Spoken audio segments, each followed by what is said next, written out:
Assalamualaikum warahmatullahi wabarakatuh.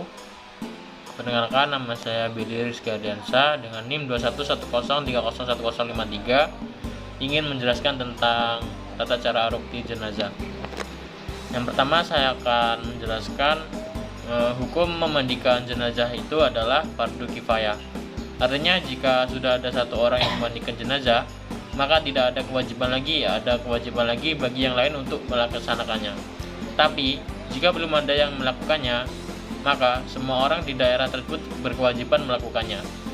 Dalam sebuah hadis dari Ummi Atiyah Al-Ansyariyah radhiyallahu an yang diriwayatkan oleh banyak imam hadis, yang diantaranya ialah Imam Al-Bukhari, Muslim, Abu Dawud, dan Al-Tirmizi, yang berbunyi, Ummu Atiyah berkata bahwa Rasulullah SAW masuk ke ruang kami saat putrinya meninggal.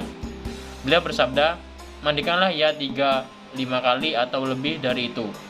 Jika kalian melihatnya itu perlu dengan air atau daun bidara, jadikanlah yang terakhir dengan kapur atau sesuatu dari kapur.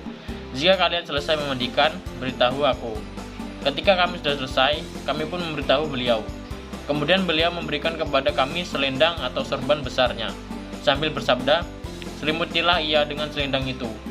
Namun pada saat memandikan jenazah tidak boleh sembarangan. Terdapat tata cara dalam memandikan jenazah yang wajib dilakukan, yaitu yang pertama ada syarat memandikan jenazah. Syaratnya yaitu orang yang dapat memandikan jenazah itu beragama Islam, balik, berakal, atau sehat mental, berniat memandikan jenazah, mengetahui hukum memandikan jenazah, amanah dan mampu menutup aib jenazah. Syarat jenazah yang dimandikan beragama Islam, kemudian ada sebagian tubuhnya. Meski sedikit yang bisa dimandikan, jenazah tidak mati syahid, bukan bayi yang meninggal karena keguguran. Kemudian jika bayi lahir sudah meninggal, tidak wajib dimandikan. Kemudian ketentuan memandikan jenazah yaitu orang yang paling utama memandikan dan mengafani jenazah laki-laki adalah orang yang diberi wasiat. Kemudian bapaknya, kakeknya, keluarganya, keluarga kandungnya, keluarga terdekatnya yang laki-laki, dan istrinya. Orang yang paling utama memandikan dan mengafani jenazah perempuan adalah ibunya, neneknya, keluarga terdekat dari pihak wanita, serta suaminya. Kemudian yang memandikan jenazah anak laki-laki boleh perempuan, sebaliknya untuk jenazah anak perempuan boleh laki-laki yang memandikannya. Dan selanjutnya jika seorang perempuan meninggal sedangkan yang masih hidup suaminya semuanya hanya laki-laki dan tidak mempunyai suami, atau sebaliknya seorang laki-laki meninggal sementara yang masih hidup hanya perempuan saja dan tidak mempunyai dan istri, jenazah tersebut tidak dimandikan, tetapi cukup ditayamumkan oleh seorang dari mereka dengan memakai sarung tangan. Kemudian perlengkapan wajib untuk memandikan yaitu air bersih untuk memandikan jenazah, sabun, air yang diberi bubuk kapur barus, dan wangi-wangian tanpa alkohol. Kemudian sarung tangan untuk memandikan jenazah, sedikit kapas, potongan atau gulungan kain kecil, handuk, dan kain khusus basahan. Kemudian langkah-langkah memandikan jenazah yang pertama yaitu meletakkan jenazah dengan posisi kepala agak tinggi. Kemudian orang yang memandikan jenazah hendaknya memakai sarung tangan. Kemudian ambil kain penutup dari jenazah dan ganti dengan kain basahan agar auratnya tidak terlihat. Setelah itu bersihkan dengan menggosok lembut giginya. Kemudian lubang hidung, lubang telinga, celah ketiaknya, celah jari tangan dan kaki serta rambutnya. Kemudian bersihkan kotoran jenazah baik yang keluar dari depan maupun dari belakang terlebih dahulunya. Kemudian caranya, tekan perutnya perlahan-lahan supaya kotoran yang ada di dalam keluar. Kemudian siram atau basuh seluruh anggota tubuh jenazah dengan air sabun. Kemudian siram atau basuh dari kepala hingga ujung kaki dengan air bersih. Kemudian siram sebelah kanan dulu, lalu kiri masing-masing 3 kali. Kemudian memiringkan jenazah ke kiri, basuh bagian lambung kanan sebelah belakang. Kemudian memiringkan jenazah ke kanan, basuh bagian lambung kirinya sebelah belakang. Kemudian bilas lagi dengan air bersih dari kepala hingga ujung kaki. Kemudian siram dengan air kapur barus. Kemudian jenazah diwudukan seperti orang yang berwudu sebelum sholat. Pastikan memperlakukan jenazah dengan lembut saat membalik dan menggosok anggota tubuhnya. Jika keluar dari jenazah itu najis setelah dimandikan dan mengenai badannya, wajib dibuang dan dimandikan lagi. Jika keluar najis setelah di atas kafan, tidak perlu diulangi mandinya. Cukup hanya dengan membuang najis tersebut. Bagi jenazah wanita, sanggul rambutnya harus dilepas dan dibiarkan terurai ke belakang. Kemudian setelah disiram dan dibersihkan, lalu dikeringkan dengan handuk dan dikepang. Kemudian keringkan tubuh jenazah setelah dimandikan dengan handuk sehingga tidak membasahi kain kafannya. Selesai memandikan jenazah, berilah wangi-wangian yang tidak mengandung alkohol sebelum dikafani menggunakan air kapur barus.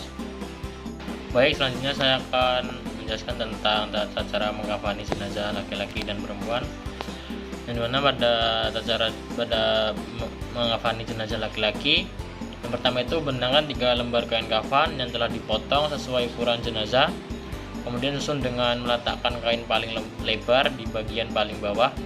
Kemudian tetapi jika kain memiliki lebar yang sama, maka geser kain yang di tengah sedikit ke kanan dan yang paling atas sedikit ke kiri, atau bisa juga sebaliknya. Kemudian yang kedua, berikan wewangian sebanyak 3 kali pada kain kafan sesuai sunnah Rasul. Yang ketiga, siapkan 3-5 utas nali, kemudian letakkan tempat di bawah kain pada lapisan paling bawah.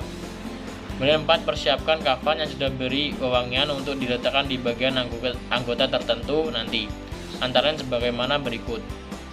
Bagian manfaat atau lubang terus, antara lain kedua mata, hidung, kedua telinga, dan kemaluan bagian anggota sujud, antara lain dahi, kedua telapak tangan, kedua lutut, dan jari-jari kedua kaki. Anggota yang tersembunyi dan persendian antara lain ketiak, belakang kedua lutut dan belakang ke belakang kedua lutut dan belakang kedua telinga. Kemudian setelah kain kafan siap seperti anjuran sebelumnya, maka angkat jenazah secara hati-hati lalu baringkan di atas kain kafan, tutup bagian anggota badan tertentu, lalu selimutkan kain kafan selembar demi selembar dimulai dari kain yang paling atas hingga yang paling bawah, lalu ikat dengan tali-tali yang telah disiapkan di bawahnya. Selanjutnya pada mengkafani jenazah perempuan, yang pertama bentangkan 2 lembar kain kafan yang telah dipontel sesuai ukuran tubuh jenazah. Lalu letakkan kain sarung tempat pada badan atas antara pusar dan kedua lututnya. Yang kedua, persiapkan baju kurung dan kerudung. Kemudian sediakan 3-5 utas tali dan letakkan di paling bawah kain kafan. Yang keempat, sediakan kapas yang telah diberikan wewangian yang nanti diletakkan pada anggota badan tertentu. Yang kelima, angkat dan letakkan jenazah di atas kain kafan secara hati-hati. Kemudian berikan kain kapas yang sudah diberi wewangian ke tempat anggota tubuh manfaat atau lubang terus seperti pada jenazah laki-laki. Kemudian letakkan kain sarung pada tubuh jenazah antara pusar dan kedua lutut. Kemudian pasangkan baju kurung sekaligus kerudung atau penutup kepala. Bagi yang berambut panjang bisa dikepang menjadi 2/3 dan letaknya di atas baju kurung tadi, tempatnya di bagian dada. Kemudian letakkan kedua kain kafan selembar demi selembar mulai dari yang atas sampai paling bawah, lalu ikat dengan beberapa utas tali yang telah disediakan. Begitulah penjelasan dari saya. Saya akhiri. Wassalamualaikum warahmatullahi wabarakatuh.